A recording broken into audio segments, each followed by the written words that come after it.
Béatrice Allier, bonjour. Bonjour. Alors vous êtes directeur à l'UCM. Oui. Alors, on sait tous que l'UCM est un secrétariat social, mais aussi un syndicat d'indépendants. Oui, surtout un syndicat d'indépendants, avec toute une série de métiers qui gravitent autour de ce syndicat, comme le secrétariat social, mais aussi la caisse d'assurance sociale, la caisse d'allocation familiale, le guichet d'entreprise.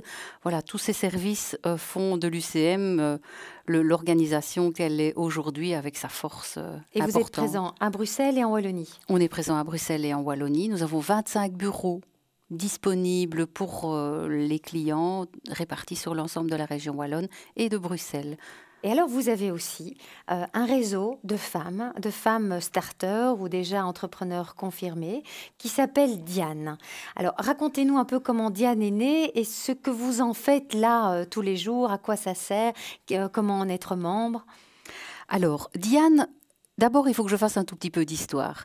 L'UCM, je viens de le dire, c'est toute une série de services pour les créateurs d'entreprises et les entreprises qui souhaitent se développer.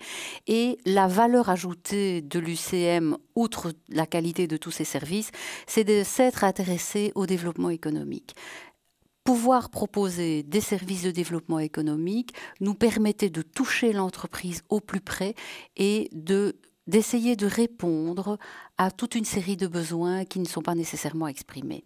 Le réseau Diane vient aussi de là, c'est-à-dire une volonté de s'intéresser à l'entrepreneuriat féminin parce que, comme tout le monde le sait, en région wallonne, il n'y a pas assez d'entrepreneurs et en termes d'entrepreneuriat féminin, les taux sont encore moins bons. Donc, il nous paraissait important de créer ce réseau, de pouvoir montrer que entreprendre, c'était aussi possible au féminin. Nous avons maintenant 5 ans d'expérience qui nous permet d'avoir un petit peu de recul et que créer son entreprise, c'est pas seulement une affaire d'hommes, mais que c'est aussi une affaire de tous et donc une affaire de femmes. Mais pourquoi en faire un réseau ?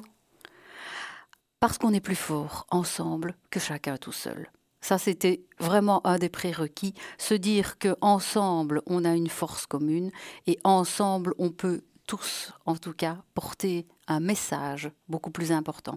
Et vous avez dit tout à l'heure que nous étions un syndicat d'indépendants et c'est là aussi où ça prend tout son sens, le fait de créer un réseau. L'UCM, c'est porter les revendications des indépendants là où c'est nécessaire. Donc nous avons une représentativité importante dans tous les organes décisionnels, le fait d'avoir un réseau de femmes, de pouvoir repartir de la base, c'est-à-dire des besoins réels des femmes qu'elles expriment, nous permettent de porter ces revendications-là au niveau politique. Ça, c'est très important. Et alors, vous organisez pas mal d'actions. Vous avez à peu près 1100 membres, c'est ça ? On a à peu près 1100 membres. Toutes ne sont pas actives au même moment et au même niveau. On s'aperçoit qu'effectivement, en fonction des thématiques que l'on développe, bien voilà, on a toujours, il y a toujours un petit noyau dur de fidèles, mais et donc, ce sont des rencontres, des conférences ? Alors, ce sont des rencontres mensuelles, des conférences sur des thématiques, des sujets. Par exemple, il y avait une rencontre qui a eu pas mal de succès sur la conciliation vie professionnelle et vie privée. Il y aura aussi des rencontres sur le statut d'indépendant. Qu'est-ce que c'est d'être une femme chef d'entreprise ? Comment est-ce qu'on structure son statut en fonction de la réussite de son entreprise et en fonction d'une volonté de protéger ses biens propres, par exemple. Oui, bien sûr. Et vous avez organisé aussi une semaine de la femme il n'y a pas longtemps. Alors, nous avons participé à cette semaine de la femme. Donc, dans l'ensemble de notre réseau de l'UCM, nous avons organisé des petites conférences sur des sujets thématiques du type statut d'entreprise. Et puis, on a aussi organisé des rendez-vous individuels avec l'ensemble alors des services que sont rendus par le département développement économique. Donc, si une femme avait besoin d'un renseignement sur la communication, nous avons une personne qui peut y répondre. S'il y avait besoin d'un renseignement sur le financement, nous avions un partenaire qui permettait de pouvoir baliser cet aspect financement, mais de type bancaire. Et puis, nous avions aussi business plan, plan financier, comment est-ce que je fais. Et chaque personne ce qui est bien, c'est que chaque personne a la possibilité à ce moment-là de travailler sur son propre projet. Ce n'est pas une information générique sur c'est quoi un business plan, mais c'est de dire, voilà, j'ai mes chiffres et je peux, avec mes chiffres, avoir un professionnel à qui parler.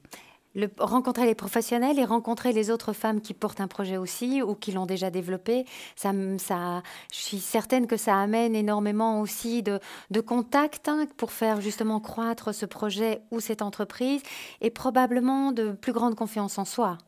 Certainement. Alors, nous avons aussi un programme de mentorat, ce qui permet à des dames qui ont, elles, passé tous les écueils de la création d'entreprise, de pouvoir prendre sous son aile, on va dire, une personne qui démarre dans la création d'activités et qui va lui permettre, de par son expérience, de passer les petites étapes et les écueils de manière beaucoup plus sereine.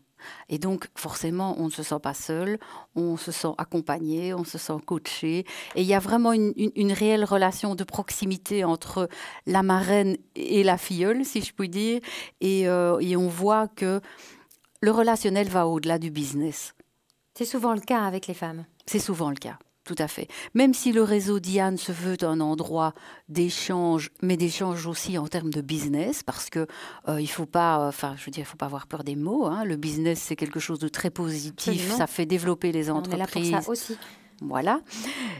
Et donc, il y a effectivement du business derrière, mais il y a tout le côté relationnel, tout le côté chaleureux et tout le côté, ce sentiment d'appartenance. Oui. Ça, c'est très important. Alors justement, sentiment d'appartenance au réseau Diane, comment faire pour s'inscrire? Et est-ce que ça coûte quelque chose? Alors, le réseau Diane aujourd'hui a 5 ans d'existence.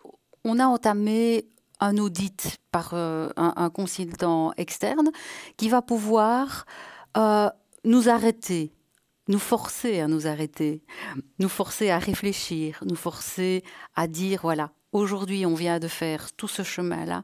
Est-ce que ce chemin-là est toujours pertinent? Est-ce que nous continuons à avancer?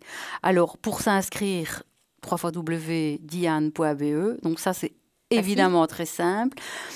Pour l'instant, ça reste, je dirais, gratuit et je ne suis pas sûre que ça devienne nécessairement payant à l'avenir, mais en tout cas, on va réfléchir à des formules qui permettent à la fois à toute une série de catégories de femmes de s'y retrouver. Bien ça, sûr. c'est très important. Bien sûr. Merci beaucoup, Béatrice Allier. Et avec à toutes plaisir. Nos lectrices, nos auditrices, rendez-vous donc sur diane.be. Merci beaucoup. Merci.